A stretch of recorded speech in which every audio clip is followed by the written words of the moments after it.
Taarifa Wikendi, halisi na sahihi. Mtazamaji hujambo na karibu kwa habari zetu za Taarifa Wikendi hapa Lookup TV. Ni matumaini yangu kwa wikendi yako imekuanzia bomba popote pale ambapo unaendelea kuichagua Lookup TV. Hii leo tumekuandalia mengi, lakini kabla ya hayo yote mwanzo tupate vidokezo.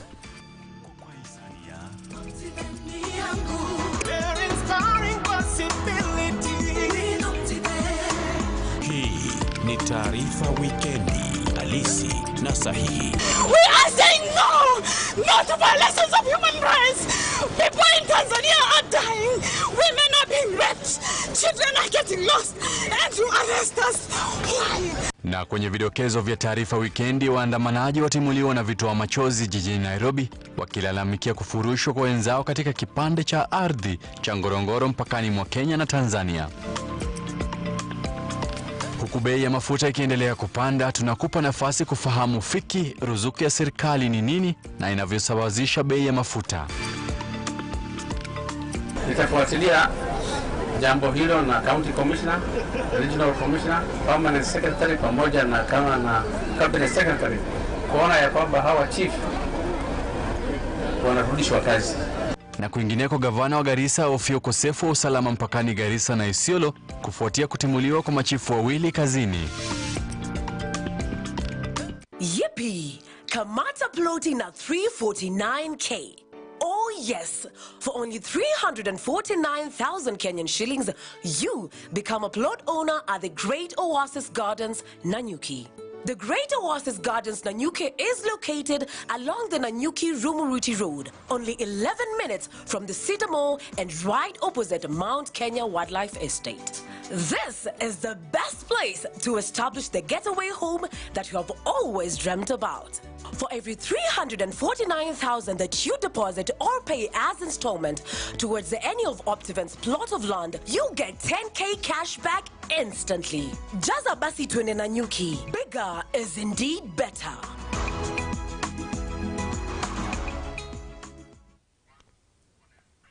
Na mtazamaji, endelea kufuatilia habari hizi sahihi na halisi mtandaoni Facebook na Twitter @Lookup TV. Mimi kila wakati utaniita Sammy Adika na msaidizi wangu kwa lugha ya ishara ni Filista Adundo. Tukianza taarifa ni kwamba kikundi cha jamii ya Maa katika kaunti ya Nairobi wamekashifu vikali vitengo vya usalama kwa kusimamisha maandamano yao ya amani. Jamii hiyo iliandamana jijini walikuwa wakilalamikia kufurushwa kwa wenzao katika kipande cha ardhi cha Ngorongoro mpakani mwa Kenya na Tanzania. Sengesuzi ana mengi kuhusu hali ilivyo kuwa jijini Nairobi hii leo. Ya mgambo ikilia kuna jambo. Ving'ora vya magari ya polisi vilihinikiza hewani, ikiwa ni hali ya mguni ponye kwa kikundi cha jamii ya Maa jijini Nairobi, na walioshindwa kugura wakijipata mikononi mwa polisi. Dakika chache kabla ya hayo, kikundi cha jamii ya Maa kilikusanyika katika eneo la Professional Center katika barabara kuu ya Bunge jijini Nairobi ili kufanya maandamano ya amani ili kulilia haki ya wenzao waliofurushwa katika hifadhi ya Ngorongoro na Loliondo katika taifa jirani la Tanzania. Dakika chache baada ya kuanza kwa maandamano hayo, kikundi hicho kilizungukwa na polisi humo jijini na kutawanywa na vitoa machozi.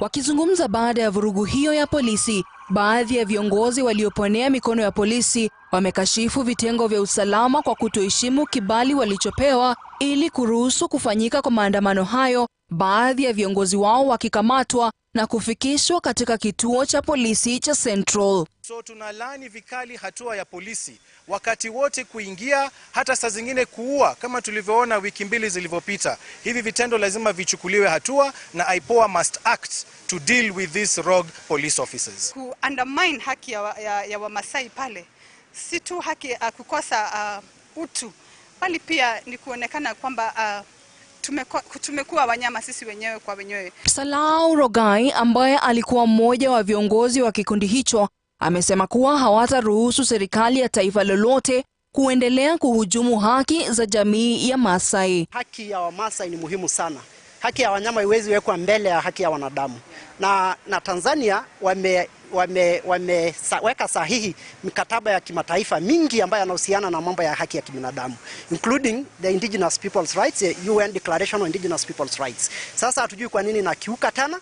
Kwa upande wake, mkurugenzi mkuu wa shirika la Haki Afrika amesema kuwa wataungana na viongozi mbalimbali ili kutetea haki za jamii ya Maa. We are standing together in solidarity with Maasais, with communities that are living near national parks and conservancies, and we are asking the East African leadership to take cognizance of their rights.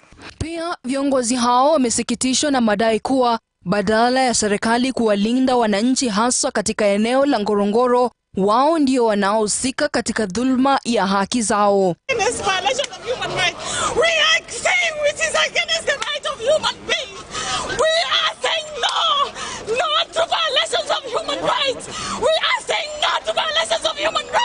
Wiki jana, jamii ya Maasai katika taifa jirani la Tanzania walihusika katika makabiliano makali na vitengo vya usalama baada ya kujaribu kuwafurusha kutoka eneo la Ngorongoro. Hivi sasa mavutano makali bado yanashuhudiwa katika eneo hilo kwani hakuna suluhu iliyopatikana. Senge Suzi, Look Up TV.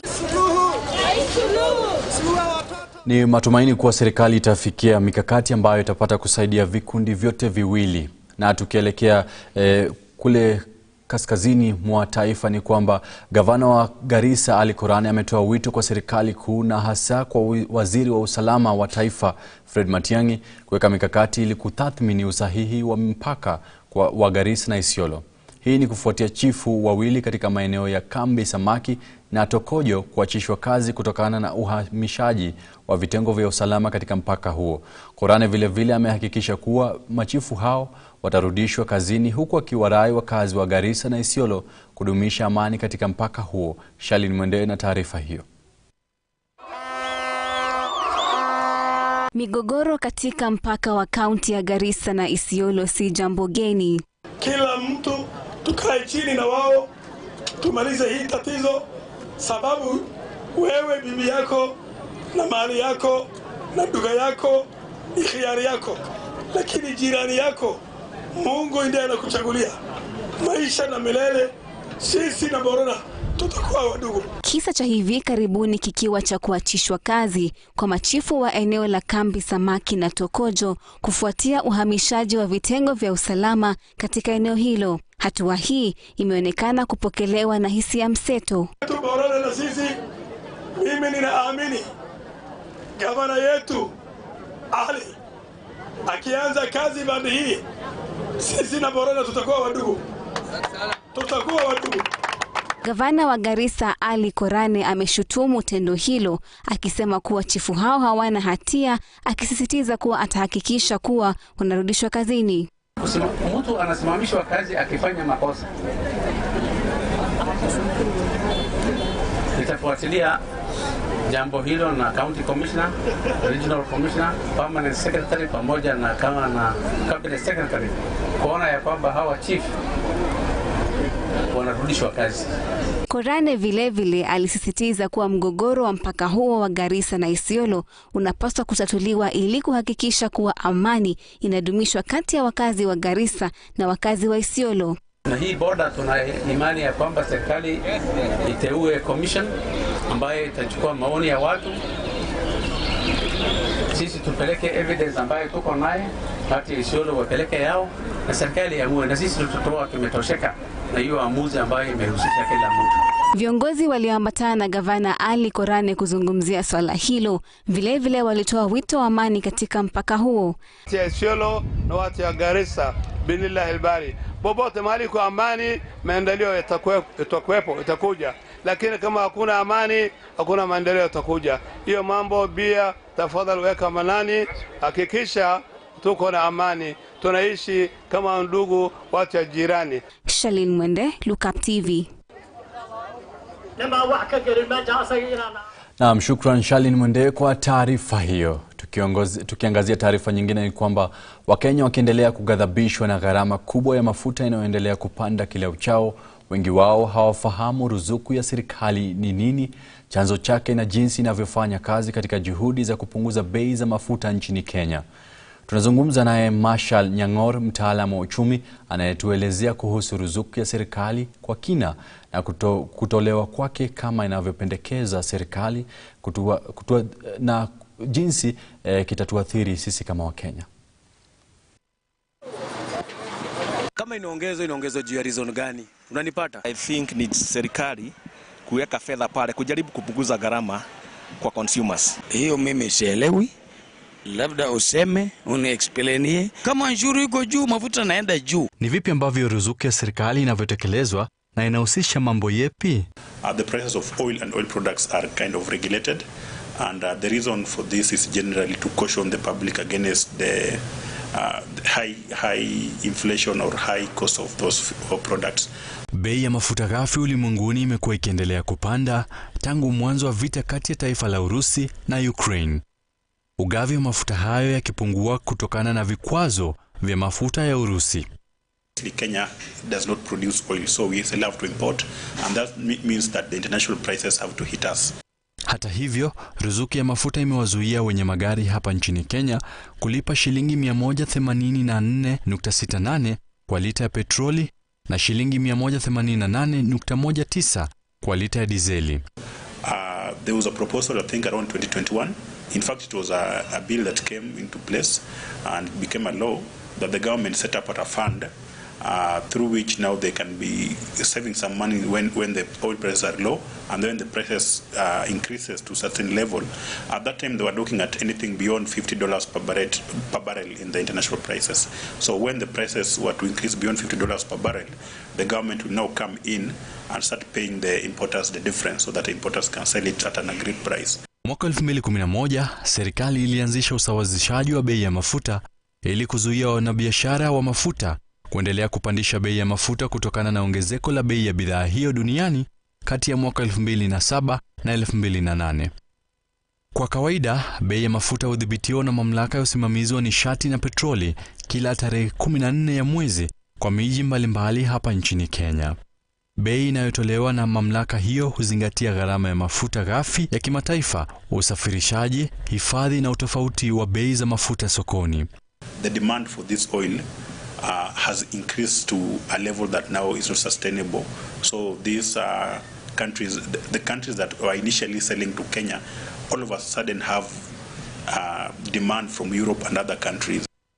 Bila ruzuku ya serikali na ushawazishaji wa bei ya mafuta, huenda bei za bidhaa hizo zikapita kipimo ya mamlaka husika. Kwa mfano, lita petroli ambayo kwa sasa inauzwa kwa shilingi 142 hapa jijini Nairobi, ingeuzwa kwa takriban shilingi 173. Kuanzia mwaka 2021, serikali imewalipa wauzaji mafuta wa kibinafsi jumla ya shilingi bilioni 49.164. When the oil prices were low, very very low, the Kenyan prices didn't really go that low. The truth is that I think the price was stuck at between 80 and 90 to 100 shillings, even when the neighboring countries were selling it even lower at 60, 70 shillings. What happened is that there was a margin there. There is around 5 shillings per litre that was being kept aside to set up this fund and to use it. But of course, the speculations are that some of that money was utilized to do other government activities. So assumption is that probably it's exhausted also. Wakenya wametakiwa kutarajia ongezeko la bei ya mafuta siku zijazo baada ya serikali kusema kuwa inakuwa vigumu kudumisha ruzuku ambayo imekuwa ikiwasaidia Wakenya kumudu bei za mafuta zinazozidi kupanda kila mwezi. Kwa mtazamo wao, serikali inaweza kuzuia gharama kubwa ya mafuta kwa njia tofauti. Hopefully, if the situation in the Middle East is resolved and maybe Russia goes back to supplying oils and might stabilize the supply. Once there is enough supply, then the demand matches the supply, maybe the prices start reducing. The other option again, of course, is international again, where the OPEC comes in. They need to pump in more oil so that at least they diminish that gap that is created by demand supply as a result of the Russia going out of the supply. We will continue to pick up the subsidy, probably not at the optimal level, because we are taking the differential, we are taking the entire delta, but it might require us to change that if the situation doesn't improve.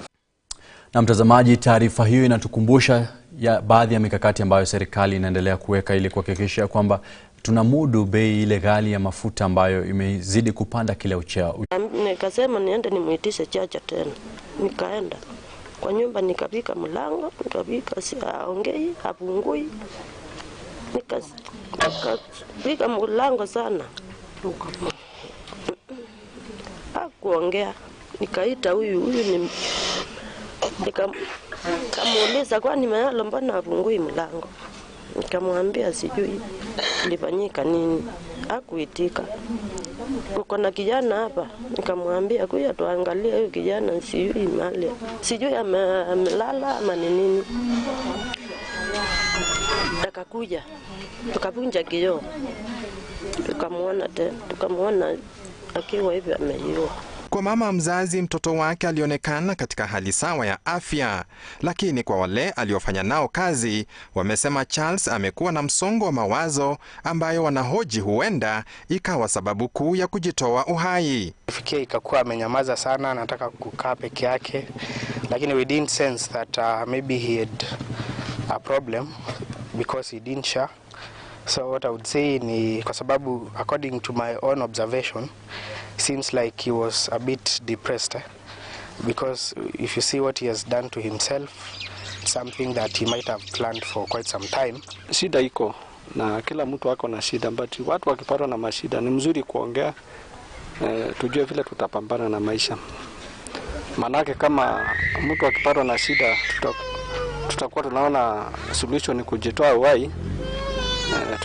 Tutaingia kwa shida na tutaachia wazazi mzigo, tutaachia mabibi mzigo. Kifo cha Charles Mutua ni moja kati ya visa vingi vya watu kujitoa uhai kufuatia matatizo na hali ya maisha. Mwili wa Charles umepelekwa katika makafani ya hospitali kuu ya Makueni, polisi wakianzisha uchunguzi wa kiini cha kifo chake. Henry Tende, Look Up TV, Nairobi. Na mtazamaji, ukijihisi tu ya kuwa umesongwa na mawazo ama umefika mwisho maishani, tafuta usaidizi, zungumza ndiposa ukaweze kupata usaidizi. Na tukielekea kaunti ya Nakuru ni kwamba maghala 100 yaliyotumika awali kuhifadhi nafaka katika kaunti hiyo sasa hivi yamegeuzwa kwa maeneo ya biashara. Majumba haya yakichukua taswira mpya ya biashara ikiwemo burudani, michezo ya kompyuta miongoni mwa biashara nyingine, hali ambayo imewavutia wafanyabiashara wengi kama anavyoripoti mwanahabari wetu Wairimu Wasike. Maghala yaliyotumika awali kuhifadhi nafaka yamegeuzwa kuwa maeneo ya kibiashara na burudani kwa wakazi wa kaunti ya Nakuru. Ukiwemo uwanja wa kuendesha baiskeli, michezo ya kompyuta na ukumbi wa kuitizama sinema. Mwendeshaji baiskeli Josephine Chichi aeleza kuwa siku za awali mababu zake walihifadhi nafaka zao kila mwaka katika maghala hayo, lakini sasa yeye huenda pale kuburudika. Of convert easy silos into an amusement park ni idea poa, and I still think kuna facilities zingine za gava that were initially used, and I think through public private partnership they can probably allow it kuliko zikae dormant, waache zikue such places kama inaweza kuwa park or anything else that probably itasaidia watu wengine pia kupata ajira, because kuna zingine ambazo labda during the COVID-19 zilifail, hazifanyi kazi and so they are dormant. Kazi wa Nakuru Ben Ndonga aonyesha furaha kwa mabadiliko yaliyofanyika pale. Ndonga apongeza wawekezaji binafsi waliojibwaga kwa biashara ambazo awali ni serikali tu ingeendeleza. Kuko na vitu vingi ambazo ukileta mtoto wako hapa ataweza kujifurahisha. Kuko na motorbike, kuko na train, na ndani ya hizi serious kuko na mahali ambapo unafanyiwa massage. Kunafanyiwa massage, kuna zile games ambazo ziko za watoto, kuna basketball ambazo pia unasikia unachangamka. Mkurugenzi wa Cyprus Joseph Koech aeleza fahari anayo kwa taswira mpya iliyopo pale Cyprus. Koech asema kuwa hifadhi ya Cyprus kubadilishwa kuwa pahali pa burudani ulizinduliwa mwaka jana baada ya kutelekezwa kwa miaka 83. The initial structure that we have here was silos for storing of maize. It's a project that started way back in 1967, government project. The maize was stored, and then somewhere around 1990, I think there was a problem with the moisture of the maize. So this place has been idle for the last 32 years. So sometime last year, our directors found out that these silos can be turned into a recreational park. So the work started, and we are happy that we are now able to host. Wairimu Wasike, Look Up TV. Na asante sana Wairimu Wasike kwa taarifa hiyo. Tukiangazia taarifa nyingine ni kwamba vijana mbalimbali kutoka maeneo ya Magharibi na Nyanza hii leo wamepata nafasi ya kufunzwa na Wizara ya Teknolojia jinsi ya kutumia teknolojia kwa njia inayofaa, hasa tunapoelekea kwenye uchaguzi. Katibu Mkuu wa Teknolojia na Mawasiliano Jerome Ochieng, kwa ushirikiano na Tume ya Uchaguzi, amesisitiza haja ya kuwepo kwa amani nchini. Akizungumza na wanahabari alisema kuwa bila shaka mafunzo wanayopewa vijana hao yatawasaidia pakubwa kufikisha ujumbe wa jinsi uchaguzi unavyoendeshwa hadi vijijini, akisisitiza kuwa wengi wa vijana hii itakuwa mara yao ya kwanza kujihusisha na uchaguzi, hivyo mafunzo hayo ni muhimu zaidi kwao. We have launched a program for voter education for the youth. Today we have a group of 200 young people, to be more specific, coming from the larger region of Western and Nyanza. And the objective of this is to actually have these young people undergo training that will help them to also be training of trainers, that the knowledge and the information they will get from our session that runs for 2 days, beginning today and tomorrow, they will be able to cascade it to the ward level and up to the village level. The young people who are probably in the age of 23, 24 did not participate in the last general election. And this is going to be their first election. Therefore, we need to empower them. What does it mean to go through an electoral process? What are some of the things you expect when you go to vote on the days of voting? So these are some of the things that we'll be going through in this particular program. And it's also important to note that we are actually going to even do a dummy election, whereby we have an election booth. A person will come and actually simulate the full voting process up to the point where voting is done, counting is done, and even go ahead and simulate election transmission. Hata hivyo, katibu huyo aliwarai vijana akisema kuwa hao ni kiungo muhimu katika suala la kuhakikisha uchaguzi unaendeshwa kwa njia ya amani, kwani hali wamekuwa wakitumiwa na wanasiasa kuzua vurugu, ila sasa ni wajibu wao kuona amani inatawala msimu huu. We want to have a peaceful election. And the youth play a very important role in ensuring a peaceful election. The reason why I'm saying this, it is the youths that are normally used, and I use the word used, to actually create chaos. But the youths have now agreed and vowed not to be used to create chaos. Therefore, if they are not going to be used, then the probability of having a very peaceful election becomes very high. We put in a lot of emphasis on peaceful election because that is really what we want in our 2022 election, and everybody else has agreed that we are actually going to do our best in ensuring that we have a peaceful election. Daniel Dembede, Look Up TV, kaunti ya Kisumu. Na shukran ripota wetu Daniel Dembede kwa taarifa hiyo. Tukiangazia taarifa ya siasa ni kwamba mrengo wa Kenya Kwanza hii leo umepeleka kampeni zake katika kaunti kadhaa za magharibi mwa taifa, huku ukiuza sera zake kabla ya uchaguzi mkuu wa Agosti 9. Akizungumza wakati wa kampeni hizo, naibu rais amesisitiza kuwa ni Wakenya watachagua kiongozi ambaye wanataka, na mrengo huo ndio ulio na suluhu la matatizo hayo ya Wakenya. Tell our competitors, you destroyed the Big Four plan. You destroyed people's businesses. You have destroyed Keroche industry. You are telling us you are also going to destroy the clothing industry. And you have also told us that you are going to shut down churches. Surely, how will we entrust you with the governance of our country, even if we are on drugs or even if we are mad? Sisi tunataka tuambie hawa watu wa Azimio. Si ndio hiyo? Tuambie watu wa Azimio, mkuje kwa uwanja. Referee IBC ametangaza kwamba kura zitakuwa tarehe 9 mwezi wa 8 mwaka huu. Sasa wewe Oparanya na ndugu zako kwa Azimio hapa Kakamega, shida yenu ya kukimbia kotini kila mara kujaribu kuzuia Malala asiwe kwa ballot paper ni nini? Tangu wafukuze Ruto ndio mumeona helter skelter katika Kenya. Madeni ndiyo hiyo sasa imegonga 10 trillion. Mafuta kwa miezi miwili iliyopita wamepandisha kwa shilingi zaidi ya 15 kwa lita.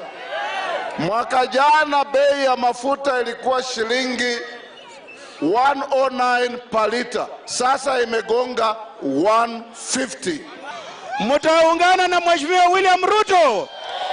Mtaungana na Mheshimiwa Kileo Malala? Mtaungana na Mheshimiwa Boni Khalwale?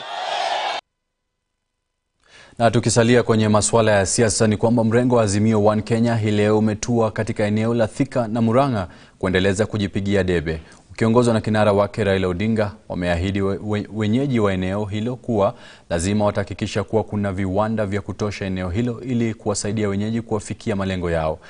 Baada ya taarifa hii tutakuwa tunapata safu ya spoti naye Brian Chacha. Hapa Thika zamani ilikuwa inaitwa at Industrial City. Ikaja ikaanguka karudi chini. Tutafufusha na kujenga viwanda vingine hapa. Vingine hapo Murang'a tutajenga zingine. Kule Nyeri tutajenga nyingine. Kirinyaga huko tutajenga. Sawa. Kila mahali tutaanza kujenga viwanda ili tusiwe watu ambao wana export raw materials. Tunafanya value addition ndi basi tunauza huko nje. Mimi najua hapa kilimo iko hapa. Na tunajua mambo ya kilimo, ndio naona Munya nimeweka hapo pale. Aendelee. Yale reforms ambayo ameanzisha katika hiyo sekta ya majani chai, sekta ya kahawa, sekta ya pareto, yote hiyo itaendelea. Baba amesema tutapambana na ufisadi vilivyo. Ukiona hii team, wengi wetu hatucheki na hatuchezi masaa ya kazi. Kwa hivyo akisema ni kupambana na ufisadi, hiyo tutafanya. Na tuna ujumbe moja tu kwa wapisani wetu. Kupambana na ufisadi si kupambana na wewe. Hakuna mama amebatiza mtoto wake ufisadi. Ufisadi ni wewe unachagua. Sheria itakuwa sawa kwako, kwa mtoto wangu, kwa dada yangu, kwa mpinzani, kwa kila Mkenya sheria ni moja. Hiyo ndio serikali ya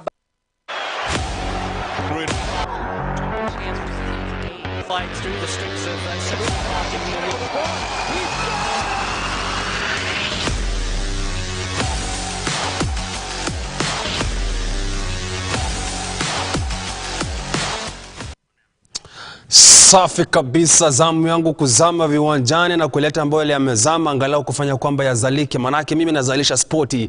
Kwa haraka ni kwamba ni afueni kwa kikosi cha timu ya taifa ya Malkia Strikers volleyball. Hii ni baada ya kupata ufadhili wa shilingi milioni 10 kutoka kwa kampuni ya ubashiri ya Mozartbet hii leo katika hoteli ya kifahari ya Golden Tulip hapa jijini Nairobi. Nilifika katika hafla hiyo na kukuandalia taarifa ifuatayo. Veronica, she's a left player, new also the national.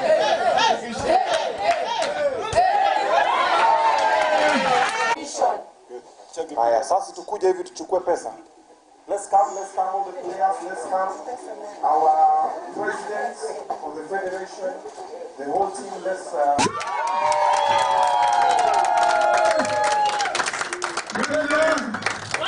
One mission. Kenya. One team, one mission.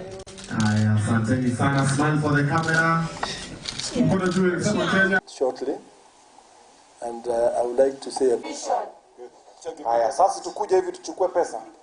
Let's come all the players, let's come.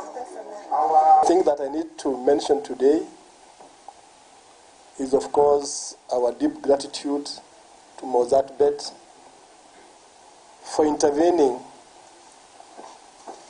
at this very critical time. As has been mentioned,